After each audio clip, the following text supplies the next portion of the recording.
KKR দল চারটা অনেক বড় মিস্টেক করার জন্য আরসিবির কাছে একতরফা ম্যাচ হেরে গেল ৩ বছর পর। ৩ বছর থেকে আরসিবি দল কেকেআরকে হারাতে পারেনি, কিন্তু আরসিবি দল আজকে ভাই ফুল মুডে ছিল এবং কেকেআরকে একতরফা ম্যাচ হারিয়ে দিল। ১৬ ওভার ২ বলে ১৭৫ রান চেস করলো এবং কেকেআর দল অনেকগুলো ভুল করেছে এই ম্যাচে। কিন্তু ভাই আমি তোমাদেরকে চারটা অনেক বড় ভুলের কথা বলবো এবং সেই ভুলটা করার জন্য কেকেআর দল অনেকটা পিছে থেকে গেল এই ম্যাচে এবং আরসিবির কাছে একতরফা ম্যাচ হেরে গেল। তো চলো সবার প্রথমে বলে দিচ্ছি ১ নম্বর ভুল। ১ নম্বর ভুল হচ্ছে আজিঙ্কে রাহানের যে শর্ট সিলেকশন।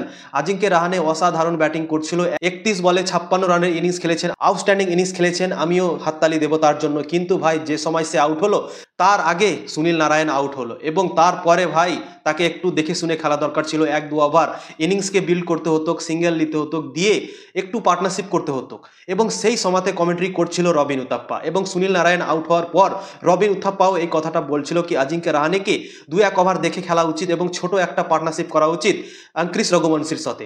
কিন্তু ভাই আজিঙ্কে রাহানে শর্ট বল না তাও জোরমুস্তি খেলার চেষ্টা করলো লেগ সাইডে এবং লাড্ডু ক্যাচ দিয়ে দিল এবং পাভিলিয়নে ফিরে গেল। আগে সুনীল নারায়ণ ফিরলো তার আগের ওভারে এবং আজিঙ্কে রাহানেও তারপরে ওভারে ফিরে গেল পাভিলিয়নে এবং সেখান থেকে ভাই ম্যাচটা ফেঁসে গেল।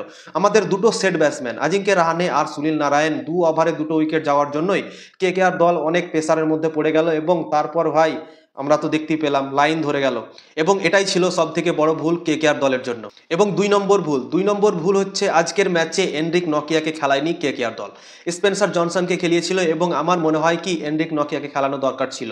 স্পেন্সার জনসন নো ডাউট ভালো বল করছে, অস্ট্রেলিয়ার দিক থেকে ভালো বল করে আসছে সে, কিন্তু এনরিক নকিয়ার কাছে ১৫০ গতির বল আছে এবং সে এয়ারকাটও ভালো মারে এবং তার বল আমরা প্র্যাকটিস ম্যাচে দেখেছি ভালোই বল করছিল। কিন্তু ভাই আজকে কেন যে তাকে খেলানো হলো না সেটাই আমি বুঝতে পারলাম না। স্পেন্সার জনসনকে আজকের ম্যাচটা খেলালো এবং সে ভাই খুবই খারাপ বল করলো আজকে। কেননা এনরিক নকিয়াকে যদি খেলাতো তাহলে ভালো হতো, তার কাছে ১৫০ গতির বল আছে এবং যে কোনো মুহূর্তে তার কাছে উইকেট নেওয়ার চান্স থাকবে। ফিল সল্ট যে ভাই এত তাবড়তোড় ক্রিকেট খেললো ১৫০ গতির বল করলে সে কিন্তু এভাবে খেলতে পারতো না, এভাবে শটগুলো মারতে পারতো না।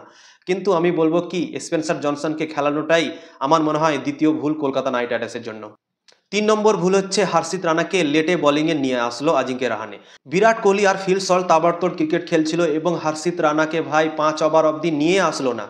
স্পেন্সার জনসনকে করালো, তারপর ভৈভব আরোরাকে ২ ওভার করালো, তারপর বরুণ চক্রবর্তীকেও ১ ওভার করালো, কিন্তু ভাই হার্ষিত রানাকে নিয়ে আসা দরকার ছিল। আমার মনে হয় তৃতীয় ওভার রানিংটা যেটা ছিল সেটাতে নিয়ে আসতে পারতো, কেননা হার্ষিত রানার কাছে ভাই ভেরিয়েশন আছে, সে ১৬ ওভার বল করতে পারে এবং পেস বোলিংও করতে পারে, তো তার কাছে ভাই উইকেট টেকার লাকও আছে এবং ফিল সল্টকে চাকমা দিতে পারতো হার্ষিত রানা এবং উইকেট নিতে পারতো। কিন্তু ভাই হার্ষিত রানাকে ভাই অনেক লেটে নিয়ে আসলো।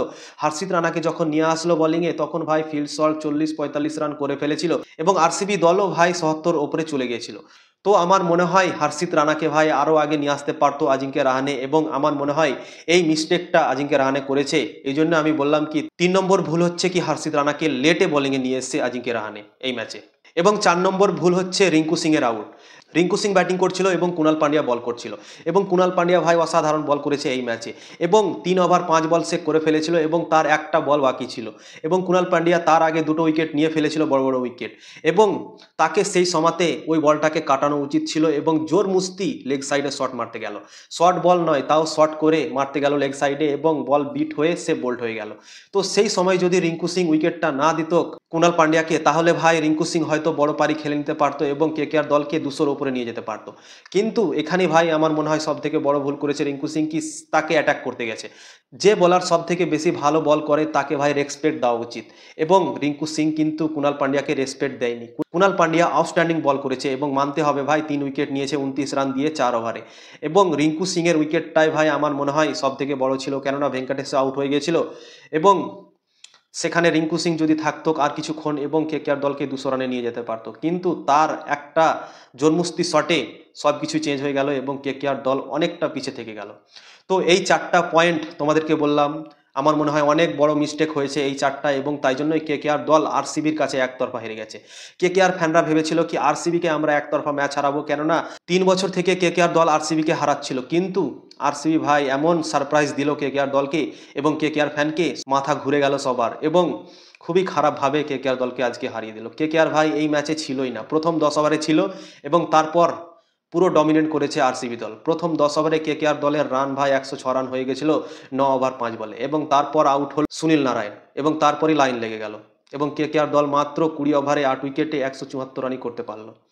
তো অসাধারণ বোলিং পারফরমেন্স করলো আরসিবির বোলাররা এবং খুবই খারাপ ব্যাটিং করলো কেকেআর ব্যাটসম্যানরা। তো এই 4টা ভুলের জন্যই কেকেআর দল আরসিবির কাছে ম্যাচ হেরে গেছে একতরফা। ভিডিও ভালো লাগলে লাইক করবে, শেয়ার করবে এবং ফলো করবে। ইউটিউবে যদি দেখছে তো অবশ্যই সাবস্ক্রাইব করে দেবে।